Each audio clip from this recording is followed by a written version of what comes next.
Hey guys, today I have two small airgun pistols for you, and the first of which I'm sure all of you have seen a video on. It is a Panther.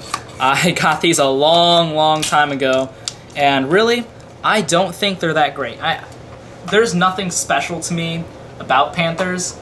They're powerful, sure. They're cheap, sure.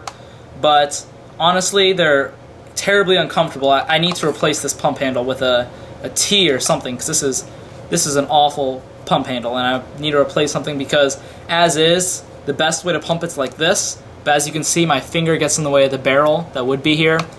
And I'm not even going to fire this off for you, because if you're subscribed to me, that means you're probably subscribed to somebody else who does have a Panther video. And so I'm not going to waste your time by doing a firing test. But know that my opinion is that Panthers aren't that useful alone. As a sidearm, I'd rather have something like a night finder where I can have a speed loader, pull back, shoot really quickly, or something like a well-modified recon or something of that sort. But the meat of this video is this. Also a unrealistically useful airgun or pistol. It is a 2K inside a night finder. It works exactly like a AirTech 2000, except it's just in a night finder shell. And I like the night finder shell a lot better than the AirTech shell. The AirTech 2000 has a small handle and it's not good at all. The only advantage to it is that it does have the turret built in and all the components are built in. This I'm just using a speed loader, as you can see, or it's just a PVC coupler out front. And this I could turn into a speed loader. It's just a single barrel right now. This is a 12-inch barrel, and I had a lot of problems actually making this. This has been made for a very long time, but I had a lot of problems hooking up that trigger. You can see all that black stuff. It right here is actually JB Weld, I think it's called, and that was not working for me at all. I had to use PVC cement in the end. But this JB Weld stuff and the PVC cement is what's connecting the trigger and the pin right now. And originally it worked fine and everything was great the first time around until I pumped it up 8 times and then it broke, the connection broke, and I've been trying to fix it ever since, but just this week I got it fixed. So I hope I don't jinx that right now in this video, but you can still pump it up. So that's 7 pumps, and it's extremely powerful for its size. As you can tell, this barrel is gigantic. It makes the Panther look like trash, really. 2Ks are awesome blasters.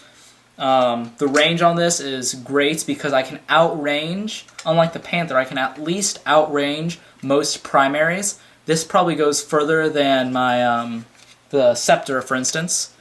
And the Panther, it goes 90 feet ish, but it's not really that great. When you have a low rate of fire and you have to pump it up, you might as well have a at least a really good range. And this can get at least 120 feet if maybe I pumped it up 8 times. But at 7, it's just fine for me. In most of my wars, which are in a barn, I don't need to have a lot of power, and this is a fantastic blaster. It's definitely probably my ugliest blaster I've ever made. I mean, with a zip tie and a random hole, a bunch of hot glue showing right there, and I had to cut open the shell, as you can see, to allow for this part of the 2K tank, and there's just a screw that screws in the coupler, a bunch of hot glue and gross snot looking stuff in the clear shell. It definitely would have been to my advantage to use a regular shell, but I decided to use the clear shell, and that was definitely a mistake. But that's just cosmetically wise. Function wise, this is a fantastic blaster. I'll fire it off for you again here. Just load it in the back. I could make a speed loader or something like that. And then I'll pump it up 7 times, and I hold it like this. You can really just hold it like this. It has absolutely no kick, and there you go. This is not a high-powered blaster like the big blast that I have, so since there's not that much air power, then I don't do the barrel porting. Again, or not high-powered blaster, excuse me, high-volume blaster. The 2K tank is very, very small. It's just about that big of my thing, so it really doesn't need it doesn't have a large amount of air, so it doesn't need the barrel porting. It's extremely accurate as is. It's just really, really ugly looking. But I'm really, really, really happy with the way this turned out. So I'm going to war test it tomorrow night, and I'll let you know how it goes in my next video. Hopefully I remember that. If you don't, then ask me in the comments to see how it worked out. And if you have any questions about maybe how to make this or anything like that, I don't think there's a write-up on how to do this. I just kind of did it. Just took off the pump, replaced the tubing, connected it to the 2K tank, which is obviously hot glued inside of there, and then took the pin and made an L out of it and connected it to I also have another piece of wire that also creates an L, but that L goes like this towards me. If you can kind of see, it's going like this and then like that towards me, and it goes through the trigger. You can see the tiny piece of wire right there that's sticking out. That little black thing is covered in JB Weld.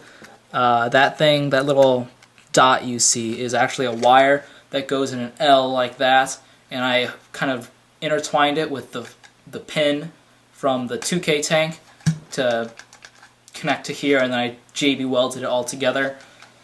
There's probably a better way. I don't suggest doing it this way. It did not really work out. I won't do it this way in the future, so I don't suggest that for you. But if you have any questions, feel free to ask. I'm always a resource for anyone. And I guess that's it. Thanks for watching.